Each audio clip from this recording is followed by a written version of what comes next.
January 1324. The sun hasn't risen over the Sahara yet, but the camp is already moving. Restless animals, low voices, the scent of incense mixed with fine desert dust. 60,000 people preparing for another day of march.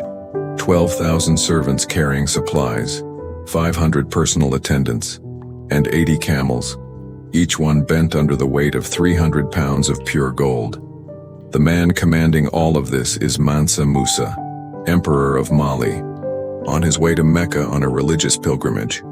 What no one along the route yet knows is that the arrival of this caravan is about to change the value of money across the entire Mediterranean world for more than a decade. Mansa Musa wasn't trying to do that.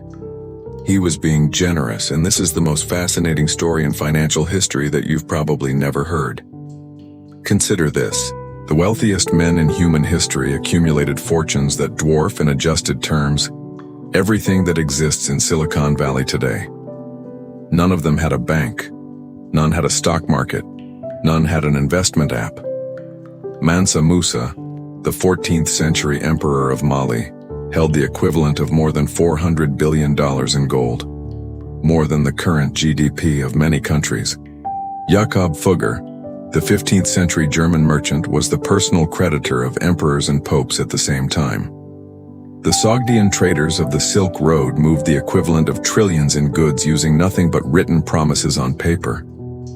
What did they all know about wealth that we've forgotten? That question has an answer, and it's buried in documents more than 1,000 years old: commercial letters, medieval ledgers, caravan route records. The archaeology begins here. Over the course of this episode, you'll understand the exact mechanism that allowed these men to build generational wealth without any of the structures we consider essential today. And by the end, you'll have practical steps, rooted in that same history, that you can apply to your own financial life right now in 2026. But first, we need to go to the place where it all began. Samarkand, 4th century AD. There is a city that for 500 years was the financial center of the world. It isn't Rome. It isn't Athens. It isn't anywhere that Western history books tend to mention. It sits in the heart of Central Asia. Today we call that place Uzbekistan. In 1907, British archaeologist Mark Aurel Stein was excavating the ruins of a watchtower in Dunhuang, in northwestern China, a frontier outpost abandoned for centuries. Inside a crack in the wall, he found a bundle of papers wrapped in cloth. They were letters, written in a language called Sogdian, dated to around 313 AD. Today they are preserved at the British Library in London, and they are the oldest surviving commercial correspondence in all of Central Asia. What those letters contained changed what historians thought they knew about the ancient world. They weren't prayers, they weren't military records, they were business letters, debt collections, shipment confirmations, complaints from trading partners who hadn't received the agreed payment. In one of them, a woman named Nanai writes to her husband, a merchant who had left for China, describing in precise detail the transaction she had carried out on his behalf while he was away. She lists amounts, deadlines, names of debtors. She was, in every practical sense, managing a commercial portfolio on her own, 3,000 miles from her husband, in the 4th century AD. That detail will matter later. Hold on to it. The Sogdians were a merchant people based in Samarkand. For 5 centuries, from the 3rd to the 8th century AD, they operated the largest long-distance trading network the ancient world had ever seen, connecting China, India, Persia, and the Mediterranean through a series of routes we now call the Silk Road. But what made them unique wasn't what they sold. It was how they moved value. A Sogdian merchant in Samarkand wanted to send silk to a partner in Constantinople, a journey of over 3,000 miles. Carrying gold coins was dangerous, heavy, vulnerable to bandits, so he wrote a letter. That letter worked as a payment order. The bearer presented it to the Sogdian representative in Constantinople, a member of the same family network, and received the agreed amount in local currency. The debt was recorded, and settled, weeks or months later, through the flow of goods in the opposite direction. Value moved without a single gold coin changing location. What the Sogdians had invented was the direct precursor to what we call a letter of credit today, to international currency exchange, to the transfer system that moves $6 trillion a day through global markets in 2026. And they built it in 313 AD. The system worked for one simple and powerful reason: documented trust.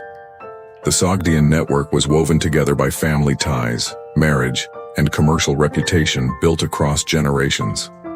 A Sogdian promise wasn't just a promise.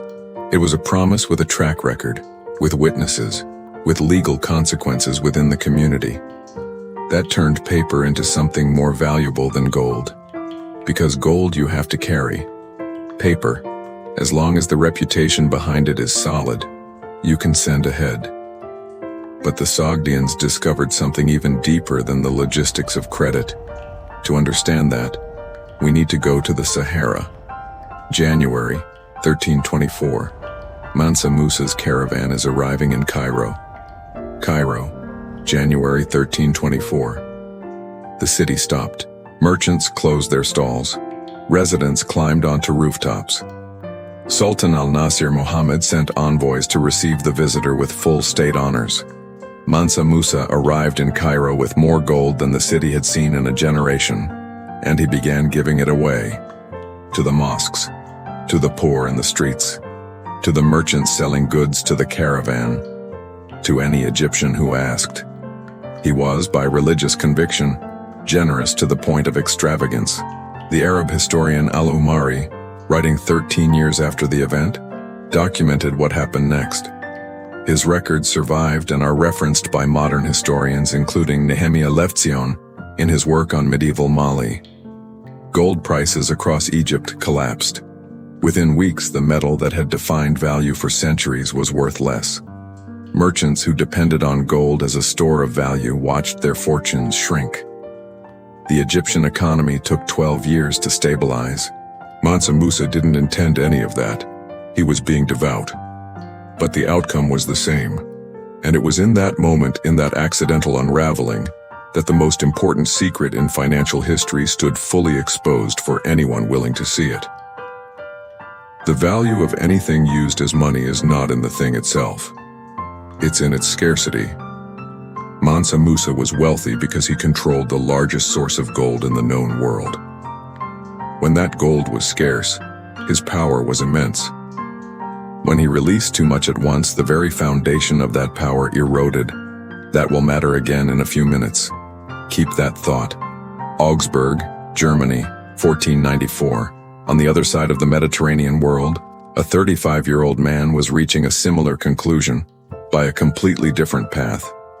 Jakob Fugger had inherited a modest textile business from his father, but he had a rare ability. He could see where real value was locked up, waiting for someone who knew how to release it. And in 1494, he saw something no one else had noticed. The copper and silver mines of the Austrian Tyrol and Hungary were vast, enormously rich, but the nobles who owned them were constantly short of money, because wars cost more than any mine produces in peacetime. Fugger offered loans. In return, he received metal delivery contracts. That was a distinction that changed everything. Because the metal wasn't just wealth. The metal was what governments needed to mint coins. Without Fugger's metal, there was no currency. Without currency, there were no armies. Without armies, there was no political power. In less than 2 decades, Jakob Fugger controlled the supply of monetary raw material for much of Europe. Kings and emperors could declare wars, but to finance them, they needed Fugger. The records of the Fugger archive in Dillingen, Germany, studied in detail by historian Greg Steinmetz in his 2015 book, show that in 1523, Fugger wrote personally to Emperor Charles V. The letter is direct. Without Fugger's financial support, the imperial election of 1519 would not have been possible. A merchant, reminding the most powerful man in Europe that he owed him. That is real power. And it didn't come from a crown, an army, or a title. It came from controlling the resource that everyone else needed. Samarkand, 7th century. A Sogdian merchant is sitting in his counting house, surrounded by scrolls. He has just received a shipment of silk from China. Across the table sits a Persian buyer who wants the cargo, but doesn't have enough gold right now. They reach an agreement. The buyer will pay in 60 days. The merchant records the deal in a document, a letter of credit, and that document now has value in its own right. The merchant can transfer it to a partner in the network as payment for another shipment. The credit circulates, value moves, without a single coin leaving anyone's hands. Think of it as a chain of trust. Every link is a documented promise. Every promise has a name and a reputation behind it. Now scale that across 5 centuries, across 3,000 miles, across hundreds of families connected by the same system. What you have is the first global financial infrastructure in human history. No central bank, no government oversight, no clearinghouse. Running entirely on something no institution can manufacture. Reputation built across generations. Historians published in the Journal of the Economic and Social History of the Orient have documented that the Sogdian letter of credit system preceded by centuries the similar instruments developed by medieval Italian bankers. The same instruments that would give rise to the modern European banking system. But there's a deeper layer to this story. Think about what you own right now, not what you earn each month. What you own, assets that hold value whether you're working or not. Musa owned the mines. Fugger owned the extraction contracts. The Sogdians owned the network, and the reputation that kept it running. None of them were wealthy because they drew a salary. All of them were wealthy because they owned the resource that everyone else needed. That distinction, between income and ownership, is the line that separates generational wealth from wealth that ends with the month. And here is the fact that will drive the comment section. Jakob Fugger, at the height of his power, had more effective political influence over Europe than any king, because the kings had armies. But Fugger had the metal they used to pay those armies. Real power isn't in who has the most. It's in who everyone else depends on. The Knights Templar understood that in their own way. And what they built with that understanding will surprise you. The Knights Templar and the Invisible Money, 1148, Paris. A French nobleman is about to leave for the Second Crusade. He needs money for the journey, but carrying gold from Paris to Jerusalem through hostile territory is a near certain way to lose everything. A representative of the Order of the Temple makes a proposal. The nobleman deposits his gold in Paris. He receives a document, coded, bearing seals and markings only the Templars know how to read. At any Templar outpost along the route, he presents that document and receives the equivalent amount in local currency. No gold traveled, only information. What the Templars created was the first documented international banking transfer system in European history. At a time when the concept of a modern bank didn't yet exist, they operated a network of financial outposts stretching from southern France to the Holy Land. Financial historian Edwin Green, in his analysis of medieval finance, documents that at the height of their power, the Order of the Temple was the creditor of English and French kings and of the Church itself. They didn't just hold money. They moved value across borders, currencies, and kingdoms, charging a fee for every transaction. And that is precisely what destroyed them. In 1307, King Philip IV of France, was deeply indebted to the order, ordered the simultaneous arrest of every Templar in the country. In 1312, Pope Clement V officially dissolved the order. But records from the French National Archives reveal something striking. When Philip's soldiers arrived at the Paris Temple, the order's central vault, the treasury was already gone. The Templars had seen it coming. The value had moved before the soldiers arrived. That is what a sophisticated financial network makes possible, moving value faster than any threat can reach it. The Song dynasty and the paper that was worth more than gold China, 1023 AD. The Song dynasty faced an enormous logistical problem. Commercial trade in the western provinces, especially in Sichuan, had grown so large that the bronze coins required to conduct it weighed tons. Literally, transporting enough money for a mid-sized transaction required carts. The solution Song administrators developed was elegant. Government-backed paper notes redeemable for metal at imperial outposts. The jiaozi, the first state-issued paper currency in human history. For 2 centuries it worked. The Song dynasty's paper money was accepted across the entire empire because everyone knew it could be exchanged for real metal. Trust was absolute. Then, facing mounting military pressure from the Mongols and expenses that exceeded their reserves, Song administrators made a choice. They printed more paper than the metal in storage could back. The result was documented in the dynasty's official records, compiled in the Song Huiyao. Throughout the 13th century, the purchasing power of the jiaozi deteriorated steadily. The paper that had once been as good as gold became worth less and less. The lesson the Song left behind isn't that paper is weak. It's that any monetary instrument, metal, paper, digital code, is worth exactly as much as the trust in the system behind it sustains.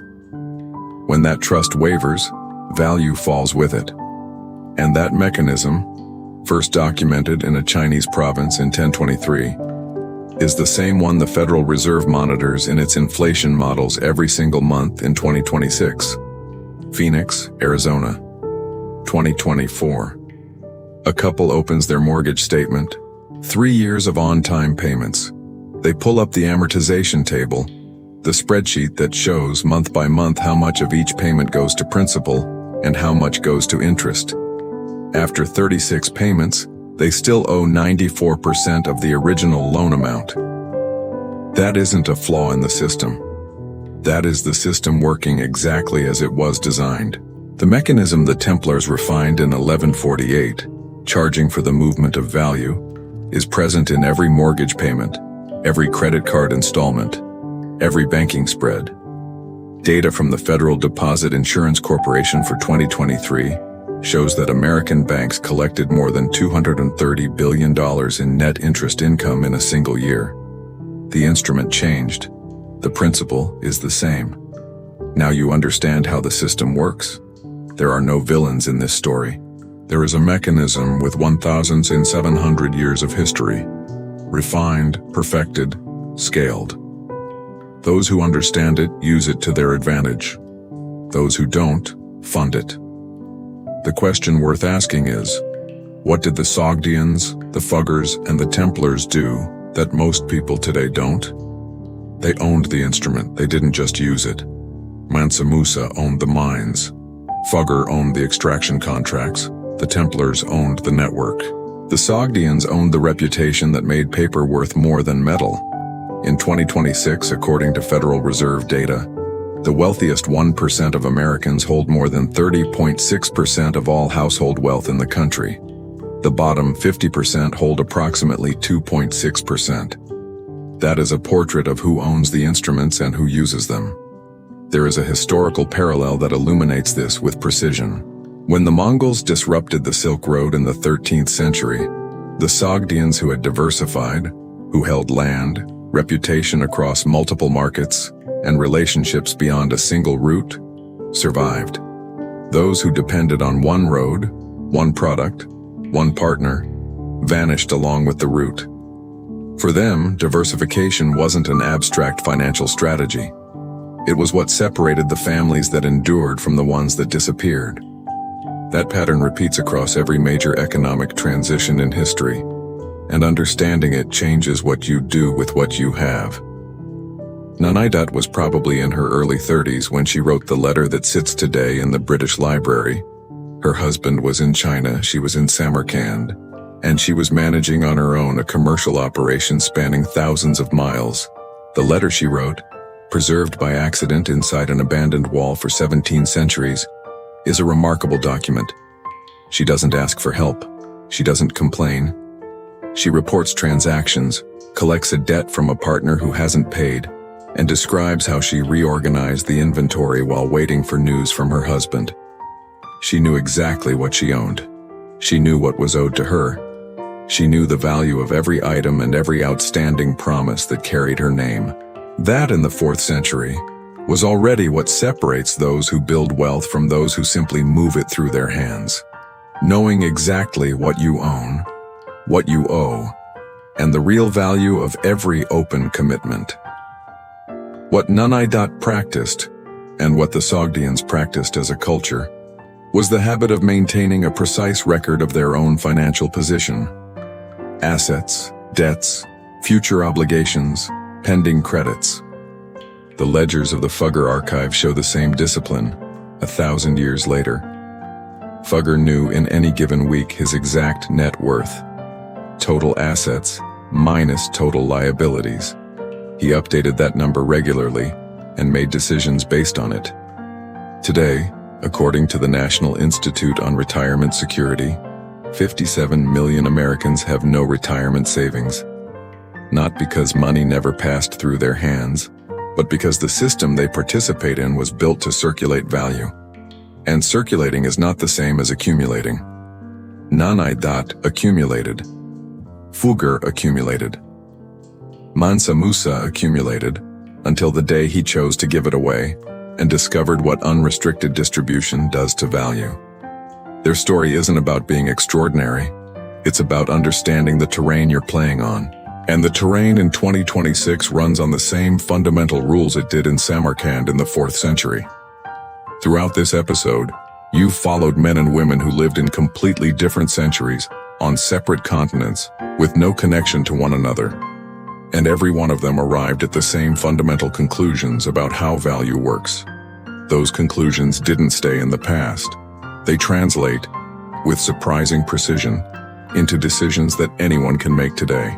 5 practices, each one rooted in what the historical evidence shows actually works.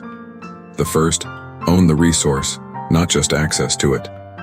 None of these people got wealthy trading time for money. All of them owned something that generated value independently of them. A mine, a network, a contract. That distinction changed everything, and it still does. The translation to 2026. Identify a productive asset that generates value even when you're not working. A rental property, a stake in a business, a royalty from intellectual property, a position in an index fund that grows while you sleep. The difference between income and ownership is the difference between what ends at the end of the month and what accumulates over the years. Second practice, build your personal ledger. Nunai knew, in Samarkand in the 4th century, the exact value of every asset she owned and every outstanding obligation. Fugger updated his net worth every week. The most immediate action you can take today, free, available right now, is to create a simple 2-column document. On the left, everything you own that has monetary value. On the right, everything you owe. The difference between those 2 columns is your net worth. Review that number monthly at first. Then, once the picture is clear, once a quarter is enough. Financial decisions made with that number in front of you are fundamentally different from decisions made without it. Third practice, diversify the way the Sogdians did. The Sogdian network survived for 5 centuries because no single merchant depended on one route, one product, or one partner. When part of the network was disrupted, the rest absorbed the impact. In 2026, that translates to not concentrating your entire financial reserve in a single asset class. Liquidity for emergencies. Exposure to assets that grow with the market. If possible, at least one real asset, real estate, commodities, physical metal, that holds purchasing power regardless of short-term market fluctuations. The goal isn't to eliminate risk, it's to distribute it so that no single event wipes out everything you've built.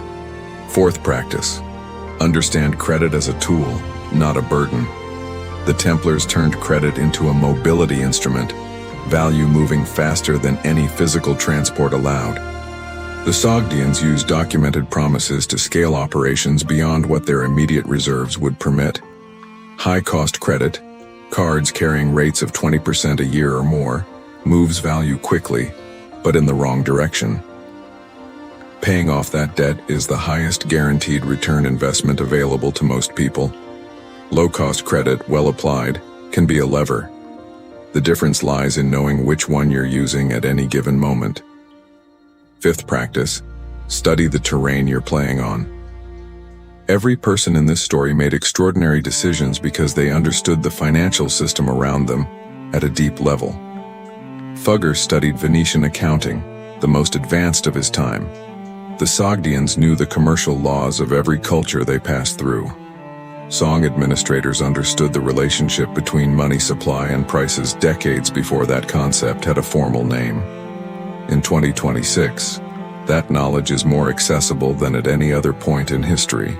A book like The Ascent of Money by historian Niall Ferguson, or Exorbitant Privilege by economist Barry Eichengreen, changes the way you read a bank statement, a news story about inflation, or a financing proposal.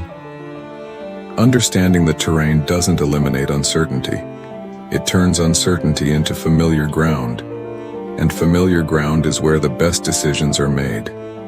Let's go back to the Sahara. January 1324.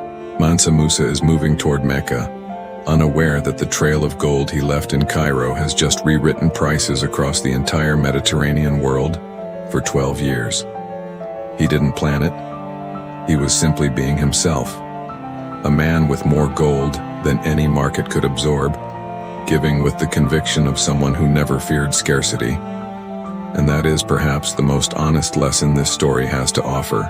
Real wealth, the kind that crosses generations, the kind that outlasts wars and shifts in power, was never about accumulating money. It was about understanding what gives money its value, and about owning a piece of that. The Sogdians understood it was trust. The Templars understood it was the network. Fugger understood it was the metal. The Song dynasty discovered over decades that it was discipline. The blueprint was written a long time ago, and we are living inside it. If this story changed the way you see your own money, the next episode goes even deeper. The three greatest financial mysteries that archaeology has never fully resolved: lost fortunes, monetary systems that dissolved without a recorded explanation, and a currency that existed for centuries and simply vanished from the historical record. It starts in a place no one would expect. If this is the kind of history you're looking for, this channel exists for exactly that. There's a lot more coming. Subscribe so you don't miss the next episode. And before you go, I want to know what you think.